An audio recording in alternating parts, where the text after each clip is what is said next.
Like करिए, subscribe करिए, bell icon दबाना बिल्कुल मत भूलिए। बात कर रहे थे चीन और पाकिस्तान का बड़ा नजदीकी रिश्ता है। चीन अगर फेल होता है तो पाकिस्तान पर क्या प्रभाव पड़ेगा? पाकिस्तान दूसरा बाप ढूंढ लेगा सर। देखिए, पाकिस्तान में स्पाइनल प्रॉब्लम है, पाकिस्तान की रीढ़ की हड्डी नहीं है। तो पहले अमेरिका था ना, अमेरिका था उस समय, चाइना तो नहीं था।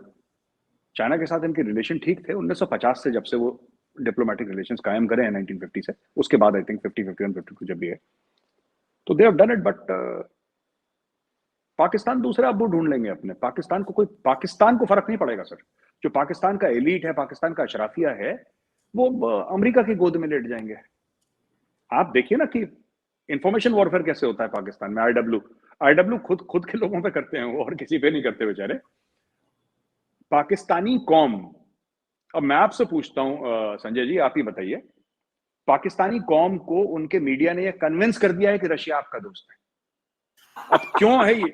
हाँ, आप नहीं दे, आप पाकिस्तानी डिस्कस करते हैं कि रशिया हमारा दोस्त है, चीन तो है ही हमारा दोस्त, रशिया हमारा बड़ा मजबूत दोस्त है। तो मैंने एक दो पाकिस्तानी से पूछा कि क्यों रशिया आपका दोस्त है, कैसे दोस्त है?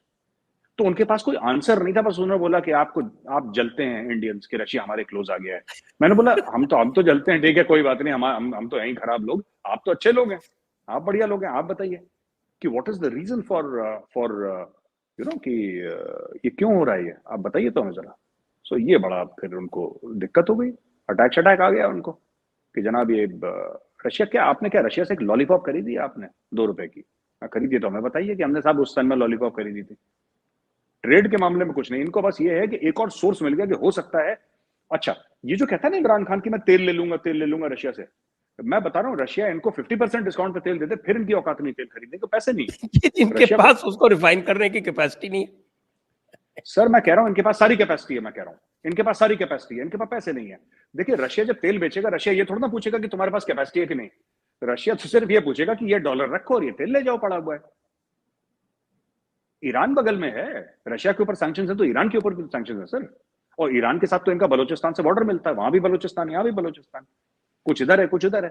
आप ईरान से लीजिए तेल, किसने मना कर दिया? सब अपने कौन को झूठ बोलना कि आएगा इमरान, बनेगा नया पाकिस्तान, ये गाने पे नाचते रहते हैं। इनको ये नहीं पता इमरान खान कह रहा है मैं वहां से तेल लूंगा। अरे भाई, तुम्हें वहां से रशिया से क्यों तेल लेना? रशिया इतनी दूर है, बगल में ईरान है, बगल में ईरान है, फोन करो ईरान से मंगवा लो। पाइपलाइन भी लगा रखी है इन लोगों ने, ईरानियों ने तो अपने बॉर्डर तक पाइपलाइन खींच दी। ये भाइयों ने थोड़ा पैसा इकट्ठा करा, वो भी खा गए, इन्होंने पाइपलाइन नहीं बनाई। खैर, पाइपलाइन भी नहीं चाहिए, पर पाइपलाइन वहां तक तो तेल आ गया, आप ईरान से लो तेल, किसने रोका है? नहीं लेंगे ये, because they want everything free of cost. Iran दे, लेकिन पैसा ना मांगे इनसे। और अगर ईरान किसी ने को तो पैसा देना फ्री वो है, टमाटर भेजे थे, वो भी इन्होंने फेंक दिए। वो शिया थे ना सर, टमाटर, वो शिया थे, वो तो वाजिबुल कत्ल तेल थे। जो है वो शिया नहीं होगा क्या? तेल का अलग मामला, पता नहीं तेल शिया होगा नहीं होगा। मैंने पाकिस्तानियों से पूछा कि वो फेसबुक पे बड़ा कहते हैं कि सर वो ना कि यहूदियों का एक बड़ा कॉन्स्पिरेसी है। मैंने बोला तुम्हें पता है कि फेसबुक भी यहूदी का है? जिसपे तुम यहूदियों को गरिया रहे हो, जिसपे गाली दे रहे हो यहूदियों को, खुद प्लेटफॉर्म एक यहूदी का है। तो ये समझ नहीं है सर, लिखे पढ़े कम है वो लोग। Education is something that you know Pakistan में थोड़ा सा प्रीमियम है एजुकेशन का। एक्सपोजर नहीं है, पढ़े लिखे लोग नहीं है, वही अपने गांव में जो चौधरी होते हैं वही वाला इनका दिमाग है कि हम ऐसा कर देंगे तो वैसा हो जाएगा। एक दूसरी दुनिया में रहते हैं, प्रैक्टिकल दुनिया में ये वहाँ लोग नहीं रहते सर। जो पीएचडी इन इंटरनेशनल रिलेशंस हैं, वो भी ऐसी चौधरियों की तरह बात करते हैं। अब उनका है सर, ऐसा उनका थोड़ा सा कल्चर वैसा है। बट कुछ लोग हैं वहां पे, जैसे परवेज हुदबॉय हैं, ही इज हाँ वेरी ब्रिलियंट। परवेज हुदबॉय तो जबरदस्त किस्म का ब्रेन है आदमी का, लेकिन पाकिस्तान में ऐसे लोगों की इज्जत थोड़ा ना है सर। हाँ हाँ, उनको तो पाकिस्तान में ऐसे उनकी लोगों की इज्जत नहीं है। टेन्योर पोस्ट से ही हटा दिया गया था। हाँ, उनको पाकिस्तान में जो ब्रिलियंट लोग हैं कुछ, उनकी इज्जत नहीं है। इज्जत कैसी होती है सर? इज्जत जो है, जो चूरन खिला दे पूरी कौम को, वो खुदा बन जाता है, उसको खुदा बना लेते हैं, जैसे इमरान खान को आजकल बना रखा है। तो मतलब हवन, मैं वैभव से बोलने वाला हूँ कि वैभव भैया शुरू करो, वैभव के घर के टेरेस पे पंडित जी को बुलाएंगे, हवन करेंगे कि जल्दी आए इमरान, भगवान इमरान को लाओ सबसे पहले। क्योंकि फिर इंडियन आर्मी को बोल सकते हैं कि तुम लोग 2-3 महीने की छुट्टी ले लो, घर पे जाओ, बीवी बच्चों से मिलो, रिलैक्स करो, क्योंकि तुम्हें कुछ नहीं करना है, खुद ही अपने मुल्क की जड़ें काट रहा है। So why should you bother? He mean he is good for us, Imran is good for us.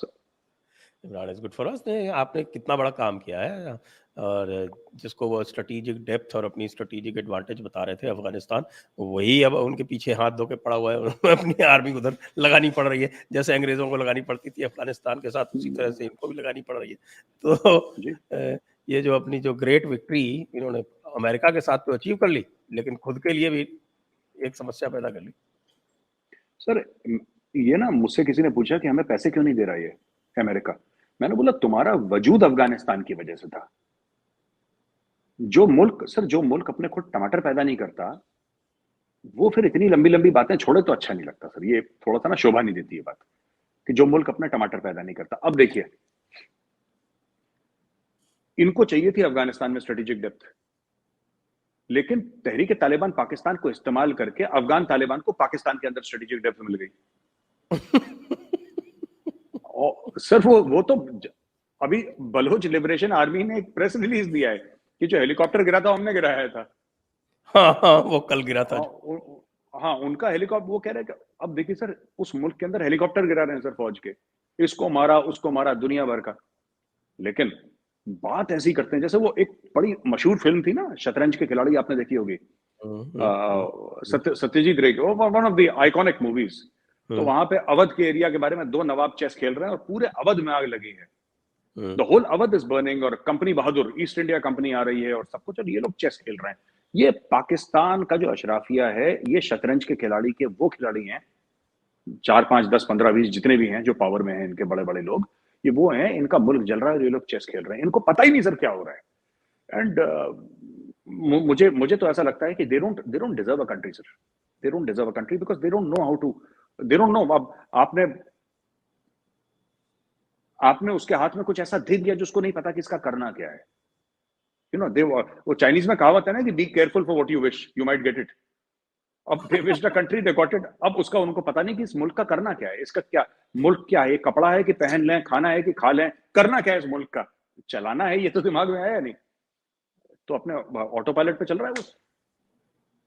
Auto pilot पे चल रहा है, बात सही कह रहे हैं आप, बिल्कुल ऑटो पायलट पे चल रहा है। इस बुरी तरह से चल रहा है कि वो पता नहीं कहाँ किसके ऊपर कब कूद पड़े, कहाँ किसके ऊपर कब क्या हो जाए उसका, तो उसका कुछ पता नहीं है। अब वो अफगानिस्तान से अपने आप को पिटवा ले, कब वो बलूचिस्तान से पिटवा ले, कब वो जो है वो चीन के साथ। मुझे अभी याद आता है जो सीपेक का जब उनके यहाँ चल रहा था, तो इनके सारे बैठे बैठे वहां पे शोर करते थे कि भारत हमसे जलता है, सीपेक की वजह से जलता है। आपको याद है मैंने कहा था ना, मैंने आर्टिकल लिखा था, आपको शायद भेजा भी था, आपने देखा हो। जी जी। और इसी तरह से बात करते हैं, हम पाइपलाइन से गैस ले आएंगे रशिया से। मैंने पूछा, ट्विटर पे ही पूछा था मैंने, भाई ये तो बताओ, गैस तो ले आओगे, वो पाइपलाइन का खर्चा दोगे या नहीं दोगे? क्योंकि रशिया अपने खर्चे से तो नहीं बनाएगा, जानते हैं हम रशिया को। उसने यूरोप का भी जो जितना भी बनाया पूरा पैसा लिया है उनसे, और जिस दिन चाहता है उस दिन बंद कर देता है। तो तुम उसका पाइपलाइन का खर्चा दोगे या नहीं दोगे? जवाब नहीं आया मेरे पास किसी पाकिस्तानी से। इंडियंस ने तो बहुत सारों ने उसका जवाब दे दिया। सर देखिए ना, इनकी प्लानिंग भी ऐसे होती है। मैं आपको बताता हूँ एक छोटी सी चीज, पाकिस्तानियों का mindset. You will realise that what their mindset is. इन्होंने बोला 1947 में, 1965 में, 1999 कारगिल में, इनका एक प्लान था सर, और वो प्लान इनका कागजों में, पाकिस्तानी फौज ने वो प्लान लिखा था कि जब हम कश्मीर में घुसेंगे तो कश्मीर का जो आम कश्मीरी मुसलमान है वो हमारे सपोर्ट में खड़ा हो जाएगा और इंडियन आर्मी पे अटैक कर देगा। तो कोई आया नहीं, तो इनको बड़ा कंफ्यूजन हो गया कि यार हमने तो हमारे प्लान में तो लिखा है कि आएंगे, वहां पे कोई इनके साथ आया नहीं। वो जो भी कश्मीरियों का इख्तलाफात हों इंडिया के साथ, लेकिन ये बात सच है कि even in 1999 Kargil, which is the most recent conflict with Pakistan, कोई नहीं आया sir. The aim was to isolate Siachen glacier and the aim was to grab, उसके दो थे, प्राइमरी एंड सेकेंडरी एम था। परवेज मुशर्रफ ने जब लॉन्च करा था ऑपरेशन ये, little realising that there was absolutely no, Kashmiri Muslims ने बिल्कुल रिजेक्ट कर दिया, कोई नहीं आया इनके, कोई नहीं आया, सब चुप।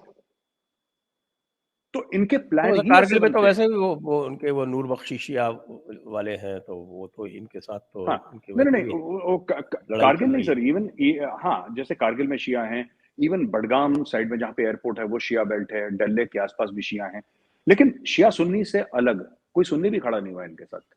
कश्मीर में किसी ने हथियार नहीं उठाए जंग के दौरान। मैं ये कह रहा हूं, लेट मी बी स्पेसिफिक, मैं टेररिस्ट की बात नहीं कर रहा। किसी कश्मीरी मुसलमान ने पाकिस्तान के हक पे जंग के दौरान हथियार नहीं उठाए। और ये कश्मीरियों इनका को तो बड़ा इंडिया के साथ मजा आता है ना, इंडिया को इतना बेवकूफ बना के इतना मजे किए उन्होंने इतने साल तक, पाकिस्तान वाले थोड़ी इनको देंगे। तो सामने जो है वो आपका पीओके, उसमें देख लीजिए क्या हाल है। सर एक्चुअली सर, जो कश्मीर की जो लीडरशिप है,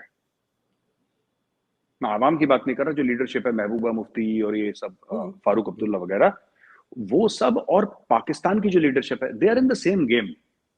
ये जमतारा वाला जो स्कैम है ना, ये भी रन करते हैं, वो भी रन करते हैं। ये इन्होंने क्या करा ना, हमसे कैसे पैसे लिए, जो जमात्रा या Jamtara, I don't know how to pronounce it, वो बट इन्होंने हमसे कैसे पैसे लिए, मैं हमसे यानी कि सेंट्रल गवर्नमेंट से किस तरीके से पैसे लिए। हर समय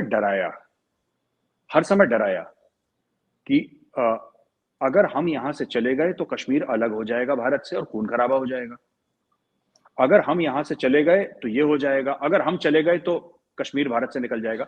तो भारत ने इनको अप्रोक्सीमेटली, जो मैंने टेलीविजन पे मीडिया में फिगर्स देखे, हुर्रियत कॉन्फ्रेंस और जो अलगाववादी लोग थे उनको करीब over a period of 20-30 years 7,000 crore रुपए दिए सर।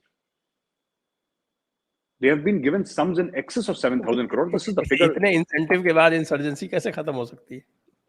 हाँ, अब वो देखिए ना कि अगर आपने बोला इंसर्जेंसी, आपने ये नहीं बोला कि इंसर्जेंसी खत्म हो जाएगी तब हम तुम्हें पैसे देंगे। आपने बोला बस तुम हमारी साइड को, बड़ा बल्ले बल्ले चल रहा है, एक इकोसिस्टम वहां पे क्रिएट हो गया हुर्रियत वाला। वो जब यहाँ पे एनआईए की रेड्स हुई और 370-35 से हटा और बोला कि गिलानी को बकवास करने दो, सड़ता है सड़े, मरता है मरे, हमें कोई लेना देना नहीं है, अपने आप टेम्परेचर डाउन हो गए, क्योंकि आपने उनको एंटरटेन करना बंद कर दिया। अचानक एक दिन आपने नल बंद कर दिया। ये अब्दुल बासित जब था, ये पहले भी होता था, लेकिन जब अब्दुल बासित था पाकिस्तान का एम्बेसडर, तो यहाँ पे सर बड़ा जो कश्मीर सॉलिडेरिटी डे में हुर्रियत वाले आ रहे हैं और यहाँ पे जा रहे हैं पाकिस्तानी एम्बेसी में, और उनके खाने वाने चल रहे हैं और एंटी इंडिया स्पीचेस चल रही हैं। और यहाँ पे जो लिबरल जो तबका था भारत में, लेफ्ट लिबरल तबका, वो कहता देखो यार, India is such a mature democracy और हमें गालियां दे रहे हैं, देखो कितनी अच्छी बात है।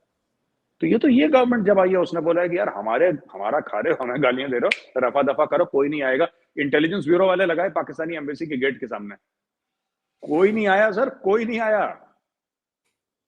आया वहां पे ईद मुबारक कहने के लिए। आईबी वाले खड़े हो गए वहां पे, दिल्ली पुलिस वाले खड़े हो गए, बोला पकड़ के चमकाओ इनको, जो भी आता है सबको दुरुस्त कर दिया। वो मैटर ही खत्म हो गया, पाकिस्तानी एम्बेसी में जाना और दावतें, सब मैटर खत्म कर दिया। ये होना चाहिए। देखिए बिना डंडे के यार है सर, ये पाकिस्तानी जो है ना, डंडे के यार है। Thank you for watching. Please don't forget to like, share and subscribe.